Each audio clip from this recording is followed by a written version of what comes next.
And let's go. Let's toss that aside. Game 1, big draft win for Gen.G. They execute perfectly. They take Dragonshire, but Game 2, Volskaya, and Gen.G has been picking this map, oftentimes ever since MSB. I mean, it is also one of the biggest, kind of snowballing maps. If you get that defender, you can actually just crush so many structures in your wake. Even early on, can be a big way to snowball the game in your lead. So maybe something that's going through Gen.G's mind picking this as well. Last time they really focused on Irel Phoenix, trying to hide that hammer for the last pick. Let's see, they have the map, so they can do somewhat of a similar strategy. But this one hammer does not show up as much. Maybe we'll get to see that Hanzo that just went through the draft in game number 1. Yeah, we didn't see any Hanzo. Let's see, what else kind of slipped through the cracks there? I think we did have White Main banned. Yes. Yeah, we had Tyrande banned, so we didn't get a chance to see that. Kind of weird. We got a chance to see so much Tyrande when the rework first came through it. Now it's just like, no, not allowed anymore. Yeah, that's usually how Korea works. We see the hero. It's because some teams are just uncertain how strong, or they don't want to believe how strong the hero is, and then they feel the pain or they use it and they feel the power. That's the other side. And then after a few days, okay, that's pretty broken. That's pretty strong. That's pretty easy to pair up with for all the teams. Yeah, which means the hero is really actually strong. Then you just have to ban it. Like that's Gen.G. what happens when a new patch comes out. You get to have the guinea pig teams, right? That kind of test everything out, and then the next week the teams kind of figured out. Wait a second, no, this is what it looks like. We don't need to have that. It only took us a day. Yeah. Only one day. A very fast realization. Maybe this hero is pretty good right now. And of course, keep in mind, we've got more good heroes coming through as reworks come through for Brightwing, for Kerrigan. We're really going to be changing up quite a bit. Well, we're not going to be in that patch until maybe BlizzCon. I'm not sure. Of course, nothing official yet. But right. When we come back into week 10, we're going to have that Mephisto. Oh, and yeah. so a lot more to ban, a lot more to take. We'll have to see what bans come out. Maybe Tyrande Mephisto ban, just letting all the tanks go through, because we already have 2. Gen.G and Tyrande, just solid bans. But maybe we'll just have a lot more Diablo open. Yeah, and both of these teams have gotten to play things like Maiev recently, and that's very commonly banned hero. Maybe that starts to get let through, and we see the return of a lot of really cool assassins. But there's a hammer ban, no questions asked by Ballistix. They do not want to give Reset the opportunity to just kind of roll down that lane. And with a Genji ban coming out from Gen.G, that does leave that Maiev is open. Yes, Maiev is open. And first pick Maiev. Okay, was really strong back in Eastern Clash. Not too many times open during part number 2. This happened because they banned Hammer, and they wanted to do it because Genji was banned as a second one after Tyrande. There's the Hanzo, so no more mysteries. We are getting him in our games. And for Gen.G, of course, a huge source of strength.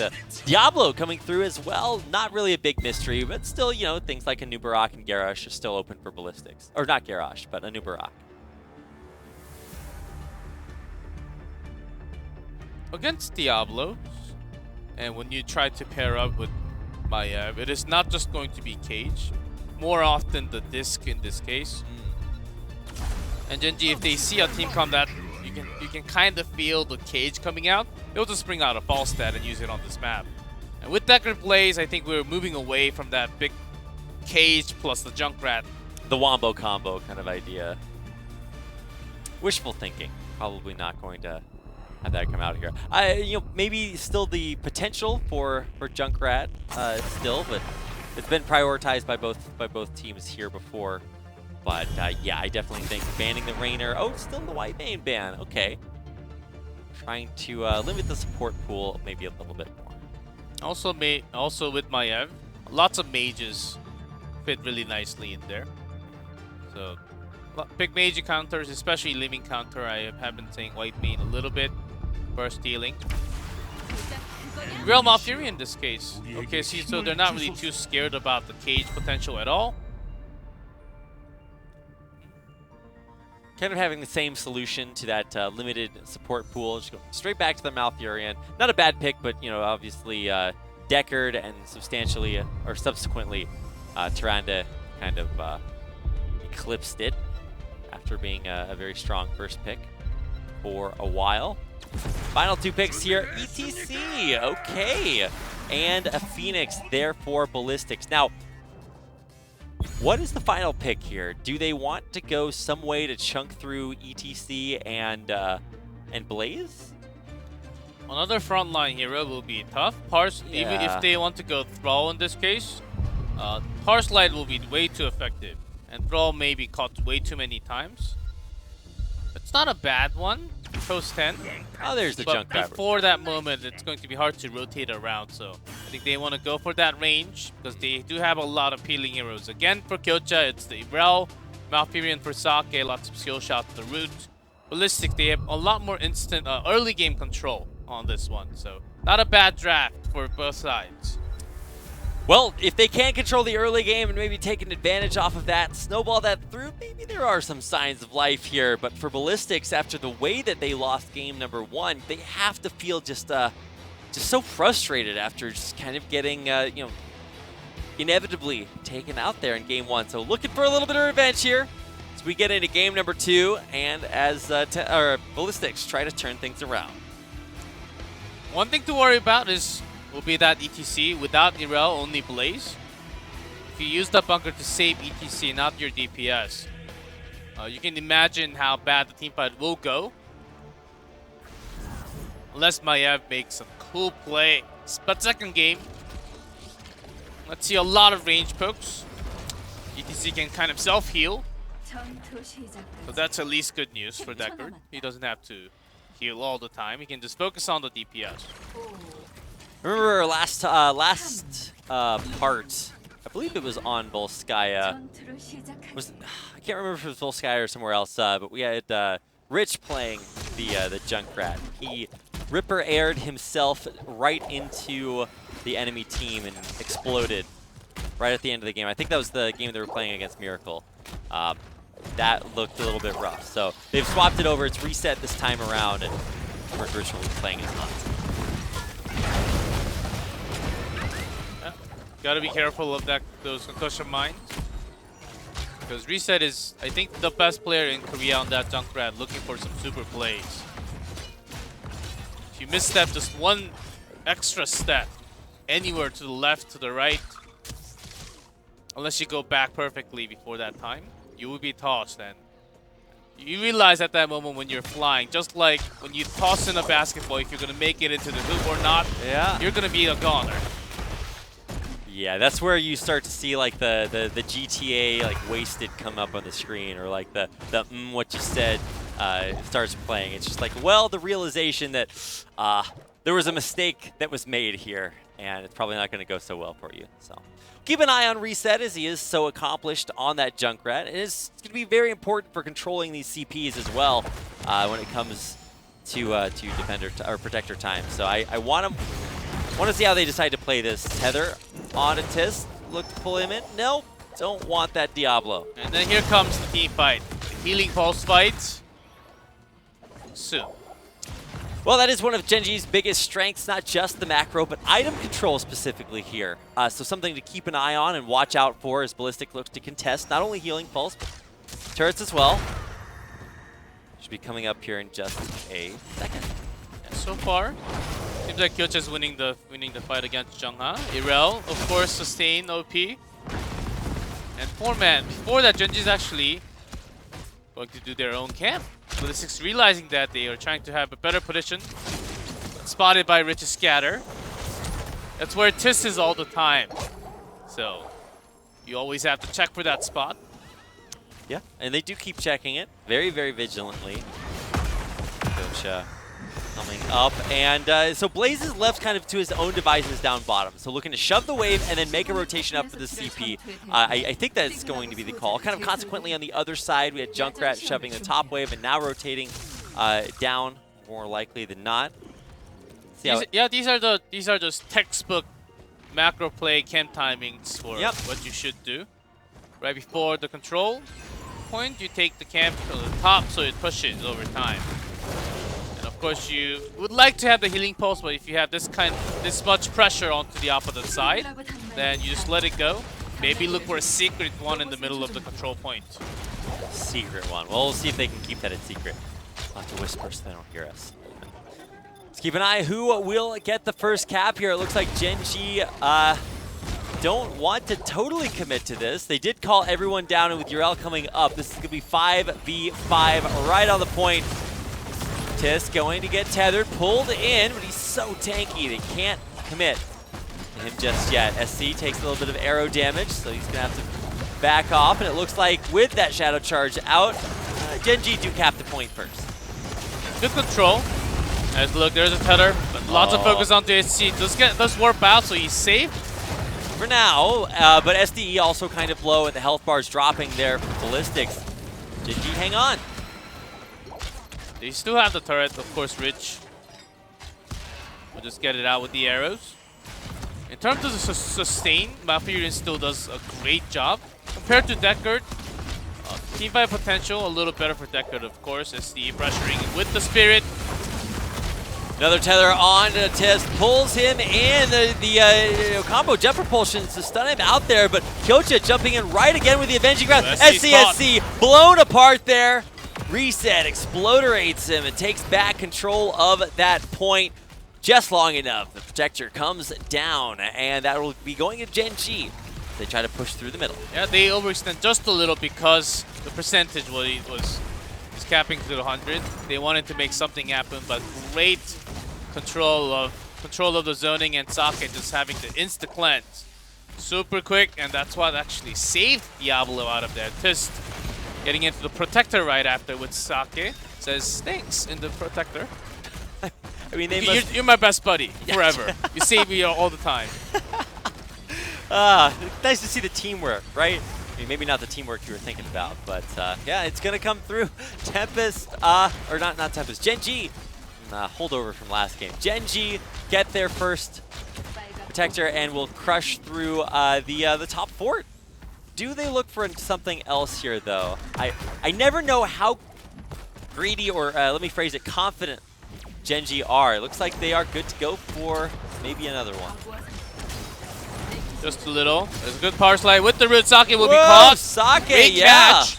Great catch does take him out here, and here comes, oh no, the disengage there, beautifully done. Reset still takes a lot of damage and maybe more kills, but Hooligan, great power slide pairing up with the perfect scroll of sealing there. Catches two, and even though Kyocha might just barely make it through, Diablo not quite so lucky. That's a lot of big catches. SD actually wanted to get another kill with the Spirit, and Kyocha actually just barely went out.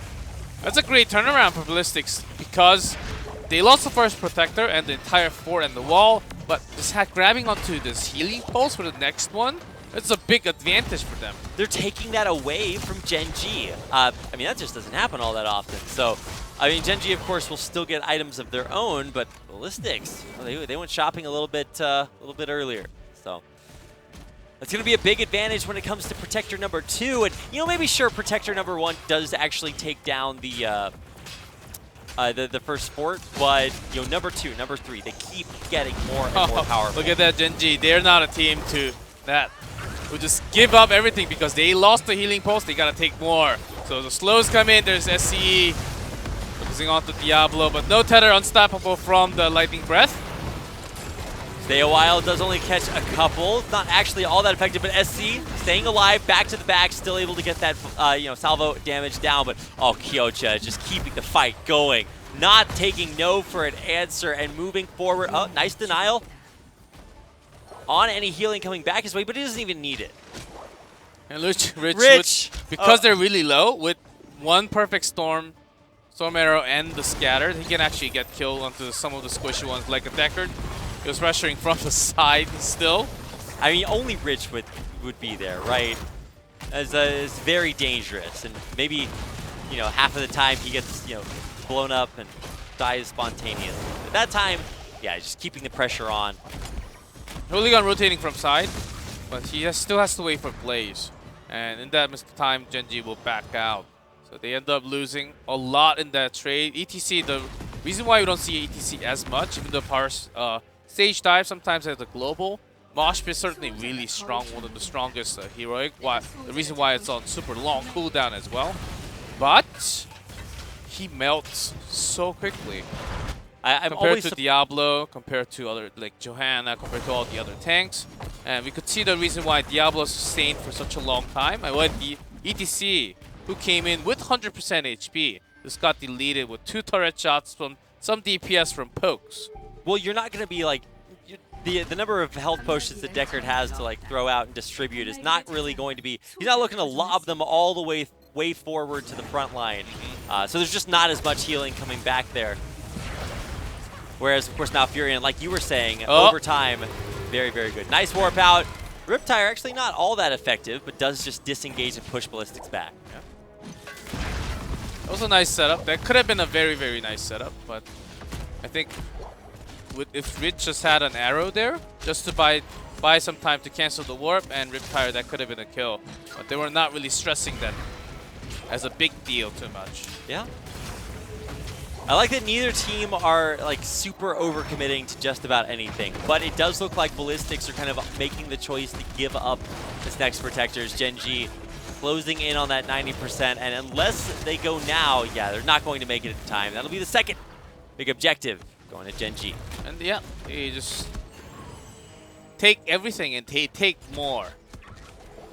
For Ballistix, they can do a little. Cage will help now. Once they have to focus basically to everything, they need a perfect, really good setup. Mosh Pit alone will be a really hard one. They need a really good stay a while and listen, plus the Mosh Pit, which may certainly turn around the game. There's a dream combo there, but it's going to take quite a bit to realize. And I mean, they are going to need to pull the trigger on that pretty soon because their forces are dropping like flies, and with still half the time left on this Protector, Gen.G are just going to go for fort number 3. Yes, that Q missed big time. Nice one. All right, we're ready to get the up close and personal look at the Protectors. It does come through. Nice warp to disjoint. They engage, but yeah, it is going to be the final fort being taken down by Gen.G. Good face mail. There's an engage. Not Yeah. the best pair up, but they just want to remove. Maybe they were actually looking for a kill with the Protector damage. Yeah, I think we could have seen that. I mean, Gen.G were getting those kills yesterday too, so got to keep an eye on how hard they want to go. It looks like it's the retreat call has been sounded, so Gen.G will back off for now, but I don't know if Ballistix want to let them go. Here comes the SDE. We find a tether. Oh, good. But no pair up. And you don't want to focus on Derail. There's a Mosh Pit. Does catch 2. The setup is good. Tist to the back line. It is a cage, not the disc. The stay a while is not bad. The reset's gone, but Maiev is traded in there. And in the bunker, he still survived. But Felix is trying to turn this around. Hooligan pretty deceptively tanky, but not tanky enough, and he goes down on the backside. Junga looking to try to find the morale kill at the end, but won't even have that one coming back his way. And while, yeah, SC survives the whole time, his team's dropping like flies around him, and even Magi might go down if Kyocha can chase him out. And Blaze. Where's Blaze going? He's saving himself, man. It's pretty hot here. And Kyocha cannot be killed. Still ardent defense. He was actually trying to set up for that arrow. Dodged easily. It feels like Kyocha, or Yrel as a whole, kind of has like a mini Garrosh passive. It's like the lower she gets, the more you have to invest to have a chance of killing her. And even then, maybe it's a 50-50. It's just so resilient. That was a tough one where Diablo was getting focused, but when ETC dives, after post Mosh Pit, they got a really cool kill onto reset.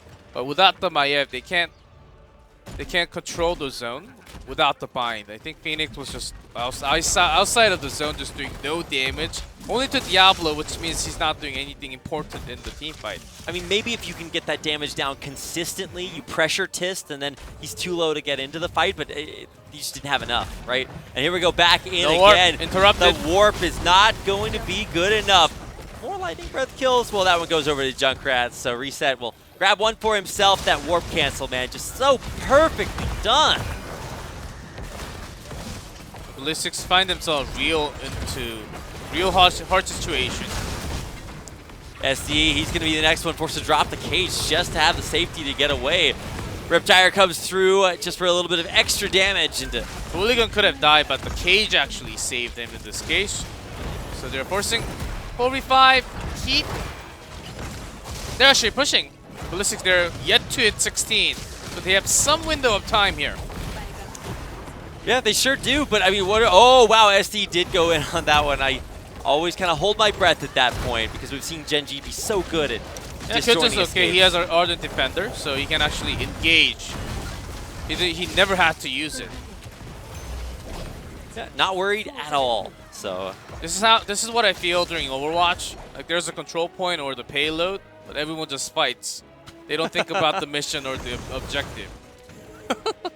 I want more kills! Yeah, well, sometimes kills aren't always the thing that matters. There's a control point at the bottom. Wasn't it? Was in our first series of the day. We had Blossom lose with more kills than Tempest had. So definitely not all that matters for sure. Whew, 2-level advantage here for Gen.G as they look to take their third protector here. And I mean, realistically, what does Ballistix have to do that they haven't been able to all game? You know, like, easier said than done.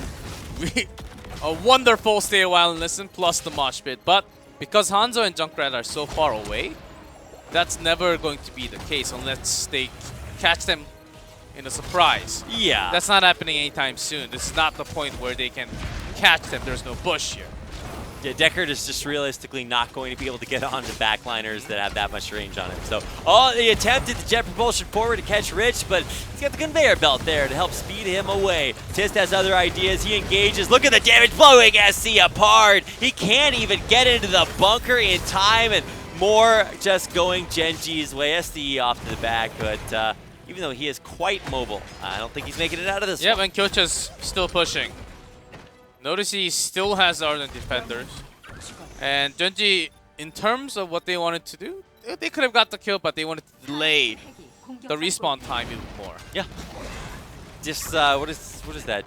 Yeah, disjointing the respawns. So effective. Protector, keep. That's going to be the second keep. Might as well become the keep to finish the game.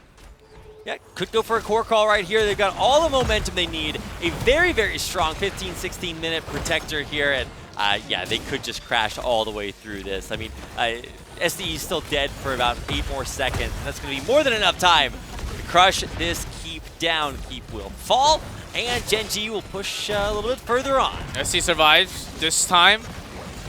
Let's go to diving in. No one to actually get the damage. Phoenix does not get into the bunker. The blow up. Even Jongha, who was in the bunker, gets leaking protector damage. You can look at that. Who's going to stop Kyocha? No one. There's a snipe from Richard. Headshot. This is an Overwatch map. I guess headshot counts as an it's a critical damage. hit. 200% damage from that arrow. And that's going to be game 2, guys.